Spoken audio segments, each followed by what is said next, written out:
அன்பானவர்களே, குஷ்டரோகம் என்பது ஒரு பாவ வியாதியை குறிக்கிறது. அந்த காலத்திலேருந்து இந்த காலம் வரை அப்படித்தான். ஒரு குஷ்டரோகியை பார்ப்பது அரிது. அது முக்கியமான பாவத்தை அப்படி சொல்லுவாங்க. எல்லா மனுஷரும் சொல்றது தான். அவன் பயந்து நம்ம ஒரு தீட்டு.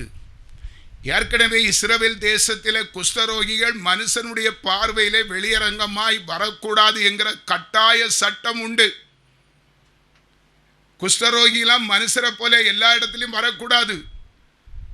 ஒரு குறிப்பிட்ட இடத்துல அடைஞ்சிருக்கணும், மறைஞ்சிருக்கணும். ஒருவேளை கட்டாயமா வெளியே வர வேண்டும் என்று சொன்னால் துணியை மேலே மூடி மறைச்சி நான் தீட்டு வருகிறேன், எல்லாரும் மனுஷர்களை ஒதுங்குங்கள் என்று சொல்லி சத்தமிட்டு கூப்பிட்டு அப்படி ஒரு அவல நிலை இருந்த காலம். அதையெல்லாம் மனசில் வச்சான். தன்னை தாழ்த்தி, ஆண்டவரே நான் எனக்கு இந்த குஷ்டரோகம் கஷ்டமாக இருக்குப்பா, அதனால் என்னை சுத்தமாக்க உம்மால் கூடும் என்று அவன் கேட்குறான். பார்த்துடுங்க. நம்மனா என்ன செய்வோம்? என்ன இயேசு அங்கே தான் செய்வாராம். பைபிளில் இருக்கதே நம்ம குற்றம் சாட்டுவோம். அங்கே தேடி போனார், எங்கள் வீட்டுக்கு மட்டும் தேடி வர மாட்டேங்கிறார். கொஞ்சம் நான் அப்படி இதை ஒரு பேச்சுக்கு சொல்கிறேன், குற்றப்படுத்துறதுக்காக இல்லை. நம்ம மனசில் அப்படி ஒரு நினைப்பு இருக்குது. நிறைய பேர் ஆராதனைக்கு வந்துவிட மாட்டாங்க.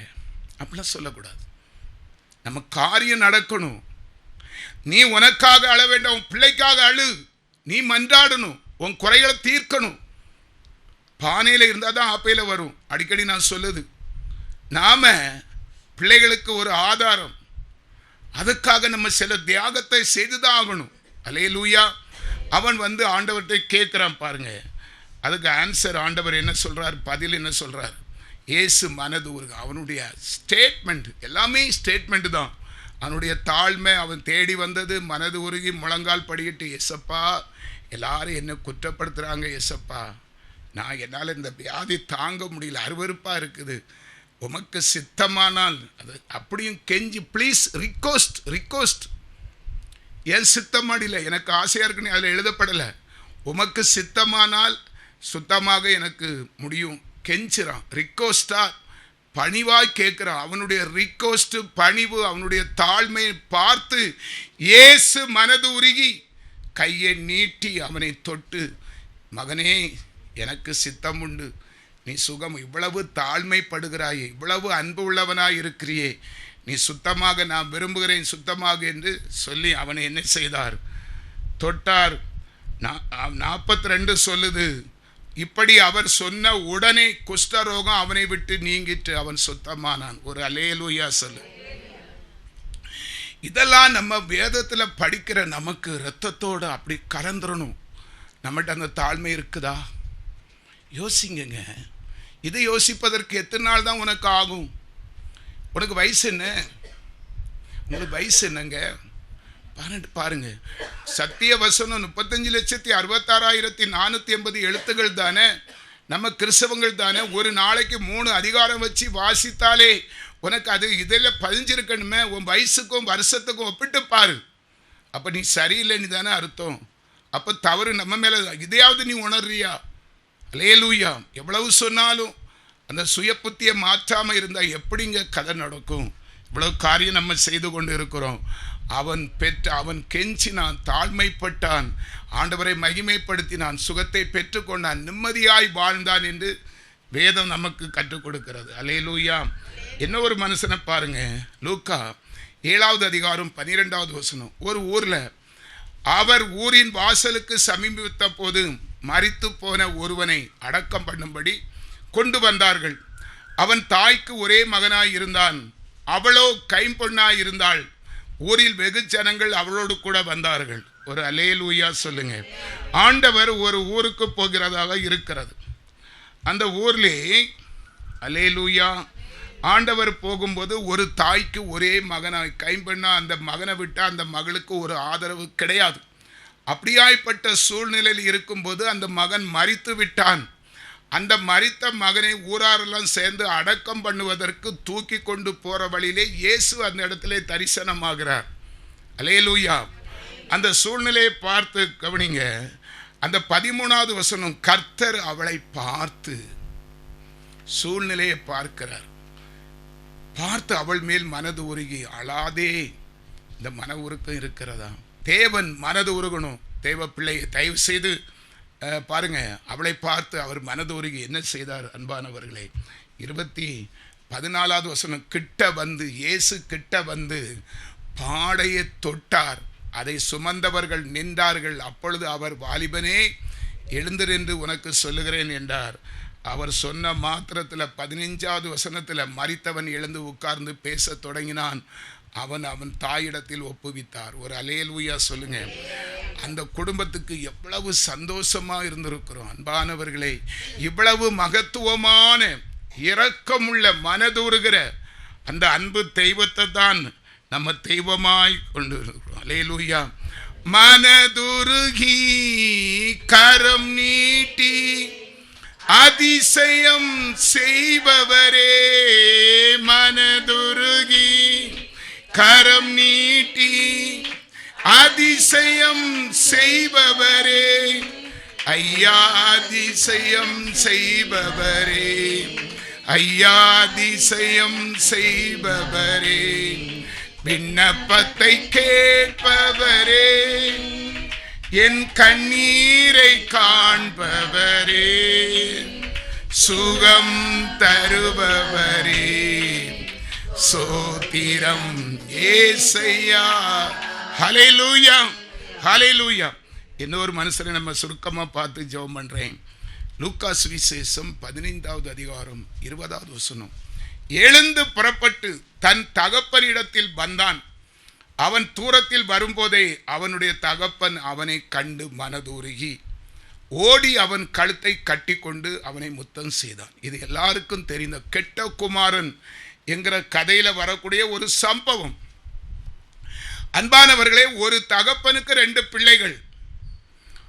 மூத்த மகன் நல்லவன், 2வது மகன் கெட்ட குமாரன். அவன் தன்னுடைய தகப்பனிடத்தில் ஆஸ்தியை கேட்டு அவனுக்கு கிடைக்கிற பங்கை வாங்கிட்டு போய் ஊதாரித்தனமா செலவு பண்ணி கடைசி சாப்பாட்டுக்கு வழி இல்லாம பன்றிக்கு வைத்த தவிட்ட திங்கிறதுக்கு கூட இடம் கிடைக்காம தகப்பனிடத்தில் வரக்கூடிய கதை தான் கெட்ட குமாரனுடைய கதை.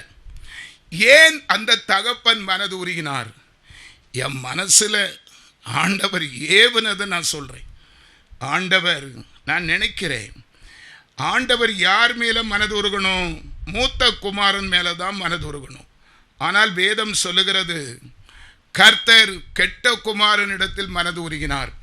இப்போது அவன் திரும்பி வந்தோடனே நல்ல ஆடு மாடு கொளுத்தவர்களை அடிச்சு ஆட்டம் பாட்டம் நடக்குது. மூத்த மகன் பயவேலை செய்துட்டு வரான். தகப்பனுக்கு உண்மையா இருந்தவன் அவன் கேட்கிறான், இங்கே என்ன ஆடல் பாடல் சத்தம்? வேலைக்காரர்கள் சொல்லுகிறார்கள், உன் தம்பி வந்தான். அவனுக்கு திரும்பி வந்தவனுக்கு அங்க சாப்பாடு விருந்து நடக்குது. இவனுக்கு கோபம் வந்துட்டு, இருக்க தானே, நான் தகப்பனுக்கு என்னாச்சு? தகப்பன் வார்த்தையை நம்ம இதுவரைக்கும் தட்டுனது கிடையாது. தகப்பன் எதை செய்கிறானோ அதை அப்படியே செய்கிறேன். ஆனால் தகப்பனுடைய மனது உருக்கம் என்னை விட அவனுக்கு, அவன் கோபப்படுகிறதை நம்ம அந்த வேதத்திலே, நமக்கு சமயம் குறைவாக இருக்கிறது, அதனால அவன் கோபப்படுகிறதை பார்க்க முடியுது. என் மனசுல, இந்த முட்டாள் மனசுல என்ன தெரியுது தெரியுமா? ஏன் ஆண்டவர் அவன் மீது மனது உருகினார் என்று பார்க்கும்போது, நம்ம வாசித்த தேவ பகுதியில் லூக்கா 15:12 வாசிங்க. அவர்களில் இளையவன் தகப்பனை நோக்கி, தகப்பனே, ஆஸ்தியில் எனக்கு ஒரு பங்கை எனக்கு தர வேண்டும் என்றான். அந்தபடி அவன் அவர்களுக்கு தன் ஆஸ்தியை பங்கிட்டு கொடுத்தான். அந்த இளைய குமாரன் வார்த்தைக்கு வார்த்தை, தகப்பனே தகப்பனே. அல்லேலூயா சொல்லுங்க. இன்னைக்கு நீ அப்படி கூப்பிடுகிறாயா? அப்பா, உன் இருதயம் நிறைஞ்சி உன் சொந்த அப்பாவை கூட 1000 மடங்கு வாய் நிறைஞ்சி அப்பான்னு சொல்லி பெருமூச்சு விட்டு கூப்பிடுகிறையா? மனது உருக்கம் எங்கிருந்து வரும்? மூத்த குமாரன் அவ்வளவு நன்மை செய்கிறவனா இருந்தும் அவனை குறித்து அவர் மனது உருகினார் என்று எழுதவில்லை. கெட்ட குமாரன் என்ன கேட்கிறான்? அவனுடைய ஸ்டேட்மெண்ட் பாருங்க. முதல் வார்த்தையிலே அவன் எப்படி சொல்லி கொடு, எனக்கு சொத்தை தாருன்னு கேட்கல, தகப்பனே தகப்பனே, ஆசையில் எனக்கு வரும் பங்கை எனக்கு தர வேண்டும். அந்த வார்த்தை அவன் மனது உருகி தேவன் மேல வைத்த அன்பினால மரியாதையை அன்பாய் அப்பா அப்பா என்று கூப்பிட்டதுனால அந்த நான் நினைக்கிறேன், இது என்னுடைய கற்பனை, அவர் மனதுருகி என் மகன் அவனுடைய ஆஸ்தியை கேட்குறான், நான் கொடுக்காம இருந்தா மனசளவு சங்கடப்படுவான், என்னை அப்பான்னு கூப்பிட்டான், நான் அப்பாவா இருந்து இது கூட செய்யலைன்னு எப்படி உடனே அந்த ஆள் மனதுருகி உடனே அவன் கேட்ட சொத்தை அந்தபடி அவன் அவர்களுக்கு தன் ஆசையை பங்கிட்டு கொடுத்தான். அல்லேலூயா. கவனிங்க 16வது வசனம். அப்பொழுது பன்றிகள் திங்கிற தவிட்டனாலே தன் வயிற்றை நிரப்ப ஆசையாய் இருந்தான், ஒருவனும் அதை அவனுக்கு கொடுக்கவில்லை. கெட்ட குமாரன் தகப்பனிடம் சொத்தை வாங்கிட்டு போய் எல்லாம் செலவழித்து பன்னிக்கு திங்கிற தவிடு அது கூட அவனுக்கு கிடைக்கவில்லை.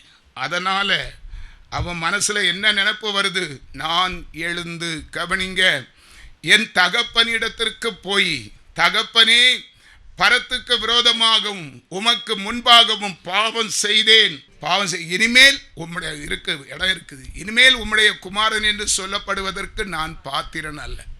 அவனுடைய ஸ்டேட் தாழ்த்துறான். நம்ம இன்னைக்கு ஒரு தாய் தகப்பனுக்கு பிள்ளையாய் இருந்தும் தாய் தகப்பன் ஆசையாய் நம்மிடத்தில் எதிர்பார்க்கிற அன்பை தாய் தகப்பனுக்கு கூட செலுத்த முடியாதவன் ஆண்டவருக்கு எப்படி செலுத்த முடியும்? நீ மகனாக இருக்கலாம், மகளாக இருக்கலாம், சகோதரனாக இருக்கலாம். அன்பானவர்களே, விஷயத்தை பாருங்க. அவன் எப்படி கெட்டு போனவர், அப்பா நான் கெட்டு போனேன் என்னை காப்பாத்துன்னு சொல்லலை. குமாரன் தகப்பனை நோக்கி, தகப்பனே பரத்துக்கு விரோதமாக உமக்கு விரோதம் பாவம் செய்தேன், இனிமேல் உம்முடைய குமாரன் உம்முடைய பிள்ளை என்று சொல்லப்படுவதற்கு நான் பாத்திரன் அல்ல. எத்தனை பேருங்க ஆண்டவர்கிட்ட இப்படி சொல்றீங்க? ஒரு தவறை செய்துட்டா என்னை மன்னிச்சிரும்.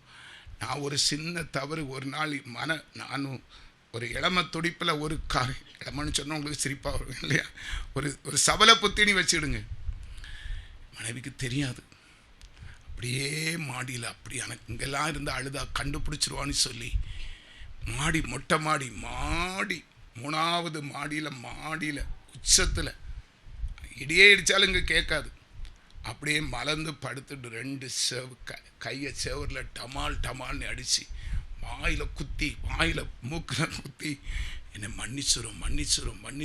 நான் எப்படி ஒளிய செய்ய முடியும்?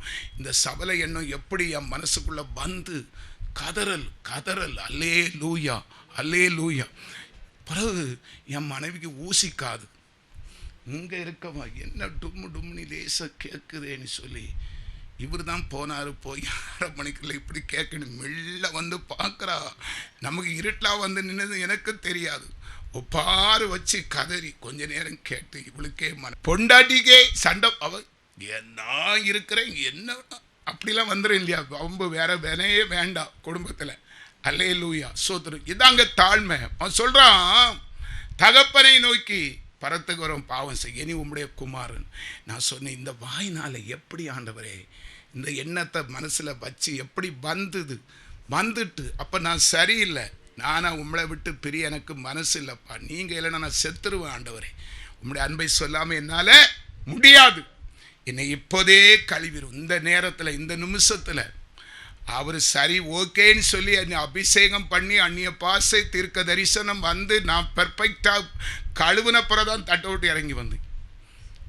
இப்படி நீ ஒவ்வொரு நாளும் சின்ன தவறு பெரிய தவறை உணர்ந்து கோல் சொல்றது, புறம் சொல்றது, குற்றப்படுத்துதல், தம்முடைய இருக்கிற பெரிய உத்தரத்தை பார்க்காம பிறருக்கு குற்றம் கண்டுபிடிக்க யோசிக்கிறது, இந்த இப்படி மூக்க வச்சுட்டு சொல்லி பார்க்குறது, இதெல்லாம் பாவம்தான். அப்படி யாரையும் நம்ம குறை சொல்லுவதுக்கு நமக்கு எந்த அனுமதி ஆண்டவர் தரல. அதை அப்பப்போ நீங்கள் அதை டேலி பண்ணி விட்டு பாருங்க, தேவனிடத்தில் அதிகமான பாசத்தை நீங்கள் அள்ளிக்கொள்ள முடியும். அவன் என்ன செய்கிறான், இந்த தகப்பனுக்கு இன்னும் அவன் சொல்ல தகப்பனே, கஷ்டத்திலும் தகப்பனே, நஷ்டத்திலும் தகப்பனே, எப்போது அவன் வாயில இருந்து என்னை மகிமைப்படுத்துகிறான் என்று சொல்லி, இனிமேல் உம்முடைய குமாரன் என்று சொல்லப்படுவதற்கு நான் தகுதி இல்லை என்று சொல்லி தன்னை தாழ்த்தினபடினாலே. அல்லேலூயா, சோதரம்.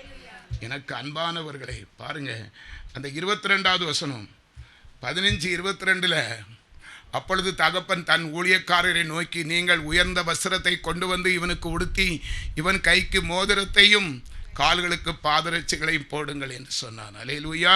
இப்போது நம்ம வாசித்த அந்த 20வது பகுதியை வாசிக்கலாமா? அல்லேலூயா, அல்லேலூயா. நான் அதை கடந்து வந்துட்டேன். 20வது பகுதியில் மனது உருகினார் என்று சொல்லப்பட்டு இருக்கிறது. எனக்கு அன்பானவர்களே, தவறு செய்வது மனித இயல்பு.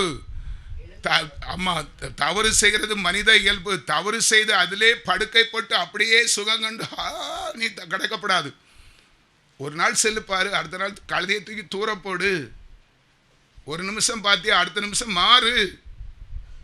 அதே வச்சுக்கிட்டு மணிக்கூர் கணக்கா அதில் வேற செபிக்க நேரத்துலையும் அதிலேயே வச்சுக்கிட்டு இருந்தா எப்படிங்க கர்த்தருக்கு மனது உருக்கம் வரும்? நம்மளை ஆசீர்வதிப்பார். நம்ம எப்படி சாட்சியாக இருக்க முடியும்? சொல்லுங்க. அல்லேலூயா. லூக்கா 10:30 இயேசு பிரதித்திரமாக ஒரு மனுஷனை எருசலேமிலிருந்து எரிகோவுக்கு போகையில் கள்ளர் கையில் அகப்பட்டான். அவர்கள் அவன் வஸ்திரங்களை உரிந்து கொண்டு அவனை காயப்படுத்தி குற்றுகிறாக விட்டு போனார்கள். 31 அப்பொழுது தற்செயலாய் ஒரு ஆசாரியன் அந்த வழியை வந்து அவனை கண்டு பக்கமாய் விலகி போனான். 10:32 அந்தபடியே ஒரு லேவியன் அந்த இடத்துக்கு வந்து அவனை கண்டு கொள்ளவில்லை. அல்லேலூயா. 34 கிட்ட வந்து அவனுடைய காயங்கள், சமாரியன் என்பவன் கிட்ட வந்து அவன் காயங்களை வார்த்து காயங்களை கட்டி அவனை தன் சுயவாந்தி ஏற்றி சத்திரத்துக்கு கொண்டு போய் அவனை பராமரித்தான் என்று சொல்லப்பட்டிருக்கிறது. நல்ல சமாரியன் இயேசு. அல்லேலூயா. அன்பானவர்களை, உன் லைஃப்பில், உன் வாழ்க்கையில் உனக்கு முக்கியமான ஒரு காயம், ஒரு அபத்தமான சரீர பலவீனம் உனக்குள்ளே இருக்குது. எத்தனை வரை நம்பி எத்தனை வரிட்ட ஆலோசனை கேட்டா லேவியனும் இன்னொரு பலிப்போக்கனும் வந்து வழி விலகி ஒதுங்கி போ. நீ நம்புகிற மனுஷன் உனக்கு உதவி செய்ய மாட்டான். உன்னுடைய எண்ணம் எல்லாம் பெரிய ஆளை மற்றவங்களை புகழ்த்தி என்னையும் சேர்த்து தான் ஊழியக்காரன் சொன்னா நீ ஊழியக்காரன் கடைசி வரை உனக்கு துணை செய்ய முடியாது. நீ நேசிக்கிற நண்பர்கள் கைவிட்டு போவார்கள். தெரியாது. நீ கனப்படுத்த வேண்டிய கர்த்தர் நல்ல சமாரியன் இயேசு மனது உருகி எல்லா வழிபோக்கனும் விட்டு போன பிறகு, சொந்தம் நேசிக்கிறவன் விட்டு போன பிறகு, அவர் அந்த கழுதையில மேலே ஏற்றி சத்திரத்துக்கு கொண்டு போய் காயத்தை கட்டி கழுவி சுத்தப்படுத்தி அதன் தேவைகளை அவனே கொடுத்து அவனை பராமரித்தான் என்று வேதம் சொல்லுகிறது. அல்லேலூயா சொல்லுங்க. அல்லேலூயா. நான் சுருக்கமாக படபடன்னு சொல்லுகிறேன். இன்னும் 10 நிமிஷம் தான் இருக்குது. சங்கீதம் 130:4 நான் சொல்லுவேன். கர்த்தருக்கு மனது உருகம் எப்படி வரும் தெரியுமா? மன்னிப்பு கேட்கறதுல. உமக்கு பயப்படும்படிக்கு உம்மிடத்தில் மன்னிப்பு உண்டு. எல்லாத்துக்கும் கர்த்தர் மனது உருக மாட்டார். மனது உருக முடியாது. முடிந்தாலும் பிசாசு தடை செய்வான். அதனால அது நடக்காது. நம்மளை குற்றம் சாட்டுகிறவன் இயேசுவுக்கு பின்னாலேயே நமக்கு பின்னாலே இருப்பான். மற்றவன் செபிக்கிறான், அந்த மகள் செபிக்கிறான், அந்த மகன் செபிக்கிறான். இயேசு எப்படி அற்புதம் செய்கிற பார்த்து பிசாசுக்கு பொறுக்க முடியாது. எப்படி அவன் நியாயம் கேட்பான். நீர் உண்மை உள்ளவராய் இருந்தால் இவ்வளவு புழுத்தம் பாவம் செய்த அவளுக்கு நீர் எப்படி விடுதலை கொடுக்கலாம்? அதனால வேதம் சொல்லுகிறது, உமக்கு பயப்படும்படிக்கு உம்மிடத்தில் மன்னிப்பு உண்டு. தேவனுக்கு பயப்படுகிறவனுக்கு தான் மன்னிப்பு சீக்கிரம் கிடைக்கும். அல்லேலூயா சொல்லுங்க. ஏவப்பட்டு எடுத்த வசனம். மனது உருக்கம் அதில் வராது. உனக்கு மனது உருக்கம் வரணும்னா நீ தேவனுக்கு பயப்படுகிற பயம் இருந்தால் தான் நீ மன்னிப்பு கேட்பா. தெய்வ பயமே உனக்கு இல்லைன்னா நீ மன்னிப்பு கேட்கவே மாட்ட. என்ன சொன்னாலும் அதுக்கு வராது, அந்த சிந்தையில் வராது, அன்பு வராது, வேத வாசிக்க வராது, செபிக்க வராது, கண்ணீர் வராது, தவறு அறிக்கை செய்ய மனம் வராது. தேவனுக்கு பயப்படுகிற பயம் ஞானத்தின் ஆரம்பம் என்று வேதம் சொல்லுகிறது. அதனால வேத வசனம் சொல்லுகிறது பாருங்க, உமக்கு பயப்படும்படிக்கு தேவனிடத்திலே மன்னிப்பு உண்டு. நெகேமியா 1வது அதிகாரம் 11வது வசனம், ஆண்டவரே உமது அடியானின் ஜெபத்தையும் உமது நாமத்துக்கு பயப்பட வேண்டும் என்று விரும்புகிற உமது அடியாரின் ஜெபத்தையும் உமது செவிகள் கவனித்து இருப்பதாக. இன்றைக்கு உமது அடியானுக்கு காரியத்தை கைக்கூடி வர பண்ணி இந்த மனுஷனுக்கு முன்பாக எனக்கு இரக்கம் கிடைக்க பண்ணி அருளும் என்று பிரார்த்தித்தேன். அல்லேலூயா. நெகேமியாவுடைய ஜெபம் எப்படி இருந்தது? உமது அடியானின் ஜெபத்தையும் உமது நாமத்துக்கு பயப்பட வேண்டும் என்று விரும்புகிற உமது அடியாரின் ஜெபம். அவன் எல்லா விதத்திலும் ஆண்டவருக்கு கீழ்ப்படிந்து பயந்து பயந்து பயந்து சின்ன தவறுனாலும் அதை திருத்தி கொள்ள மனதாய் இருந்து பயந்து நடுங்கிறதுனால நெகேமியாவுடைய ஜெபத்தை கேட்டு 52 நாளைக்குள்ளே அவனுடைய விருப்பமாகிய கட்டி முடிக்க வேண்டிய அலங்கத்தை கட்டி முடிக்க கர்த்தர் உதவி செய்தார். உனக்கு தேவனுக்கு பயப்படுகிற பயம் உன் உணர்வோடு இருக்குமானால் நீ எப்பவுமே ஜெயத்தை பெற்றிருப்பா. என்னைக்கோ பெற வேண்டிய ஜெயம் தள்ளி போய்கொண்டே இருக்கிறது. வசனம் 52 நாளைக்குள்ளே அவன் சாதித்தவனாயிருந்தான். நீதிமொழிகள் 28:13 சொல்லுது, தன் பாவங்களை மறைக்கிறவன் வாழ்வடைய மாட்டான். அப்படியே சோத்துக்கடியில் அதை ஒழிச்சிருது. மனசாட்சி உறுத்தும். நம்ம மனசில் இன்னைக்கு ஒரு களங்கம் வந்திருக்கு. யூடியூப்பை பார்த்தோம், செபிக்கிற நேரத்தில் யூடியூப்பை பார்த்தோம். நம்ம வீட்டில் யாராவது கேட்டால் போய் நான் செவன் பொய். மனுஷன் கிறிஸ்தவனுக்கு பொய் தான் பாவத்தின் ஆரம்பம். பொய் சொல்ல பழகாதீங்க. உள்ளதை உள்ளபடி சொல்லுங்க. அதுக்கு விலையேற மதிப்பு ஒன்றும் கிடையாது. நான் செபிக்கலன்னா செபிக்கிற சொல்லுங்க. அப்படின்னா இப்படி அப்படிலாம் ஏமாற்றக்கூடாது. அது இன்னும் பாவம். தன் பாவங்களை மறைக்காதபடி உள்ளதை உள்ளபடி அல்லேலூயா அவளை அறிக்கை செய்து, அதான் தேவனுக்கு பயப்படுகிற பயம் வந்தாலே நமக்கு மன்னிப்பு கிடைக்கும். மன்னிப்பு கிடைச்சாலே மனது உருக்கும் ஈஸியாய் வந்துவிடும். கடைசி வாக்குத்தத்த வார்த்தை 2 வார்த்தை தான், அதிகமாக ஒன்றும் இல்லை. கடைசி 3 வசனம் என்னை ரொம்ப கஷ்டப்படுத்தும். ஆனாலும் நான் நம்புகிறேன் கர்த்தர் செய்வார். ஏசாயா 30:18. ஒருவேளை பிரியமானவர்களே, இன்னைக்கு ஆண்டவர் நமக்கு கற்றுக் கொடுத்த வசனத்தை புரிந்திருக்கிறோமா? புரிந்தால் ஆனாலும் உங்களுக்கு இறங்கும்படி கர்த்தர் காத்திருப்பார். உங்கள் மேல் மனது உருகும்படி எழுந்திருப்பார். கர்த்தர் நீதி செய்கிற தேவன். அவருக்கு காத்திருக்கிற அனைவரும் பாக்கியவான்கள். இந்த ஆராதனையில் பங்கெடுக்க வந்திருக்கிற உத்தரவாதமாக சொல்லுகிறேன், ஒருவேளை நான் கடிந்து பல்ல கடிச்சு கண்ணை உருட்டி பேசியிருக்கலாம். அது உங்களுக்கு ஒரு விசனமாக இருந்திருக்கலாம். கர்த்தரும் சில கடினமான வார்த்தைகளை பேசியிருக்கலாம். ஆனாலும் உங்களுக்கு இறங்கும்படி, இன்னும் நீங்கள் அந்த பழைய குணத்தை வச்சிருக்காதபடி, பயத்தோடு மனது உருக்கத்தோடு என்ன எதிர்பார்க்கிறார்? 4 காரியம் இருதயத்தில் படுகிறது. அந்த குருடர்கள் கூப்பிட்டார்கள், சத்தமிட்டு கூப்பிட்டார்கள். குஷ்டரோகி வலிய வீட்டுக்கு போய் முழங்கால் படியிட்டான். இப்படி தன் ஆர்வத்தோடு அவர் எனக்கு செய்யட்டும் என்று இருமாப்பு கொள்ளாதபடி தன்னை விட்டு கொடுத்து ஆண்டவருடைய சமூகத்தில் அல்லேலூயா செய்தால், ஆனாலும் உங்களுக்கு இறங்கும்படி கர்த்தர் காத்திருப்பார். உங்கள் மீது மனதுருங்கும்படி அவர் எழுந்திருப்பார். கடைசி வசனம் 54:10.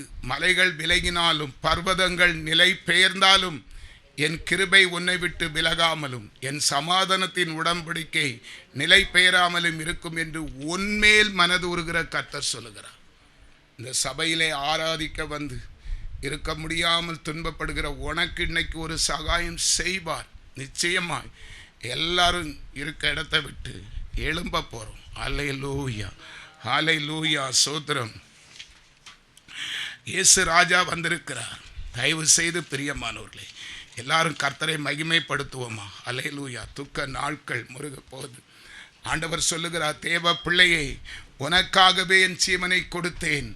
உன்னுடைய சாப பாவங்களுக்காக நான் சிலுவையை சுமந்தேன். உனக்காக இரத்தம் சிந்தினேன். உனக்கு எதிராய் மலைகள் விலகினாலும் பர்வதங்கள் நிலை பெயர்ந்தாலும் என் கிருபை உன்னை விட்டு விலகாமலும் என் சமாதானத்தின் உடன்படிக்கை நிலை பெயராமலும் என்னை நம்பி வந்திருக்கிற உங்கள் மீது கர்த்தர் மனது உருகி சொல்லுகிறார். அல்லேலூயா. எல்லாரும் கரத்தை தூக்குவீங்களா? கெஞ்சுவோம். என் செல்ல தகப்பனே, அன்பு தகப்பனே, ஆண்டவரே, நாங்கள் குற்றவாளிகள் தாப்பா, குற்றவாளிகள், குறை உள்ளவர்கள் தான். நாங்கள் அசட்டை குணம் உள்ளவர்கள், துணிகரம் உள்ளவர்கள், பொய் சொல்லுகிறவர்கள், பொய்யிலே சுகம் காண்கிறவர்கள், சுயநலவாதிகள். தேவைக்கு மட்டும் உம்மை தேடுவோம், தேவையில்லாத நேரம் உம்மை அசட்டை பண்ணுவோம். எங்கள் குற்றத்தை எங்களுக்கு மன்னியும். எங்கள் அறியாமை, எங்கள் நிர்விசாரம், எங்கள் திமிரு, ஆணவம் எல்லாவற்றுக்காக நாங்கள் சரண்டர் பண்ணி தலை குனிந்து நிற்கிறோம். எங்கள் அறியாமை எங்களுக்கு மன்னித்து, ஆனாலும் உங்களுக்கு இறங்குவேன் என்று சொன்னீரப்பா. எக்குற்றங்கள் குறைகள் இருந்தாலும் தேவ பிள்ளைகளுக்கும் எங்களுக்கும் எனக்கும் என் பிள்ளைகளுக்கு என் குடும்பத்துக்கு அருமையான உம்முடைய சமூகம் தேடி ஓடோடி வந்திருக்கிற அன்பு விசுவாச பிள்ளைகளுக்கும் முதியோருக்கும் இளையோருக்கும் வாலிபருக்கும் கெஞ்சுகிறோம். ஆனாலும் கர்த்தர் இறங்கணும்ப்பா, இறங்கணும்ப்பா, இறங்கணும்ப்பா, இறங்கணும்ப்பா, இறங்கி ஆகணும். கர்த்தருடைய கரம் நீட்டப்படணும். கர்த்தாவே மனம் இறங்கும், மனம் இறங்கும். கெஞ்சுகிறோம், மன்றாடுகிறோம், மண்டியிடுகிறோம், தாழ்மைப்படுகிறோம், கண்ணீர் வடிக்கிறோம், இதயம் நொறுங்கி ஆண்டவரே செபிக்கிறோம். எங்கள் செபத்தை கேட்கிறவரே, துன்பப்படுகிற பிள்ளைகளை பாரும் ஆண்டவரே. வியாதினாலே பிடிக்கப்பட்டு ஆண்டவரே வேதனையும் உச்சத்தில் இருக்கிற உம்முடைய விசுவாச குடும்ப பிள்ளைகளை பாரும், குறைகளை பாரும், கண்ணீரை பாரும், கதறலை பாரும். விண்ணப்பத்துக்கு பதில் தாரும். மனம் உருகும், மனது உருகும், மனது உருகும். இயேசு தந்த புதுவாழ்வு சபைக்கு ஒரு இரக்கம் செய்யும். சபையை தேடி ஆண்டவரே மானானது நீருடைய வாஞ்சித்து கதறுவது போல உம்முடைய சமூகமே தஞ்சம் என்று வந்திருக்கிற உம்முடைய பிள்ளைகளுக்கு கர்த்தர் தீவிரித்து இரக்கம் செய்யும், தீவிரித்து இரக்கம் செய்யும். தாமதம் செய்யாதியும். யோசிக்காதீங்கப்பா, யோசிக்காதீங்க. Daddy daddy daddy daddy. ஆனாலும் நீர் மனது உருகிற கர்த்தருடைய கரம் தொடுவதற்காக தொட்டு பலன் சுகம் ஆரோக்கியம் என்னென்ன காரியம் வேண்டுதல் விண்ணப்பம் ஜெயத்தை கொடுக்கட்டும். ஆண்டவரே ஆண்டவரே ஒவ்வொருடைய விண்ணப்பத்தை கேளும், தயவு காட்டும். இன்னைக்கு எல்லாருடைய வேண்டுதலுக்கு ஒரு அற்புதங்கள் அதிசயங்கள் நடக்கட்டும். குறைகள் எல்லாம் நிறைவாகட்டும். இயேசுவின் நாமத்திலே திருப்தியாக அனுப்பும். ஆண்டவரே கர்த்தர் செய்துவிட்டார் என்கிற நம்பிக்கை உறுதி உள்ளவராய் நாட்டப்பட்டவர்களாய் இனி ஒரு தீர்மானம் எடுத்து நான் இந்த தீர்மானத்திலே கர்த்தருக்கு பணி செய்வேன். கர்த்தர் என் ஆவிக்குரிய கண்களை திறந்திருக்கிறார். கர்த்தர் என்னோடு பேசியிருக்கிறார். நானும் கர்த்தருக்கு தேவ அன்பிலே பெலப்படுவேன். தேவ அன்பை மறக்காத இருதயத்தை உடையவளாய் இருப்பேன். ஜெபம் பண்ணுவேன், துதிப்பேன், கர்த்தரை ஆராதிப்பேன். கர்த்தரை இனி அசட்டை பண்ண மாட்டேன், பொய் சொல்ல மாட்டேன். கிடைச்ச நேரத்தை ஆண்டவருக்காக செலவிடுவேன். கர்த்தர் என்னை கைவிட மாட்டார். இன்றையிலிருந்து கர்த்தர் என்னை ஒரு புதிய சிறுசியாக மாற்றி இருக்கிறார். பழமையெல்லாம் என்னை விட்டு மாறிட்டு என்னை புதுசாக புதிய இருதயத்தை புதிய சிறுசியை கர்த்தர் கொடுத்து விட்டதற்காக நான் இனி ஜெயம் எடுப்பேன் கர்த்தர் நாமத்தினாலே. ஆனாலும் கர்த்தர் எனக்கு இறங்கினார். ஆனாலும் கர்த்தர் எனக்கு மனது உருகினார். என் வேதனையை தீர்ப்பார், என் துக்கத்தை மாற்றுவார், என் கண்ணீரை அகற்றுவார், என் வேண்டுதலுக்கு பதில் தருவார். எனக்கு நன்மை கிடைக்கும். நான் ஆண்டவருக்கு சாட்சியாய் இருப்பேன் என்று சொல்லி கரங்களை தட்டி ஆண்டவர் கொடுக்கிற சகல ஆசீர்வாதத்தையும் சொந்தமாக்கி கொண்டு மன நிறைவோடு கடந்து செல்வோம். கர்த்தர் நம்மை மீண்டும் ஆசீர்வதித்து மேன்மைப்படுத்துவார். உமக்கு நன்றி ஆண்டவரே, உமக்கு நன்றி, உமக்கு நன்றி. என் ஆத்துமாவே கர்த்தரை சோதரி, என் முழு உள்ளமே அவர் பரிசுத்த நாமத்தை சோதரி. என் ஆத்துமாவே கர்த்தரை சோதரி, அவர் செய்த சகல உபகாரங்களையும் மறவாதே. ஆமென்.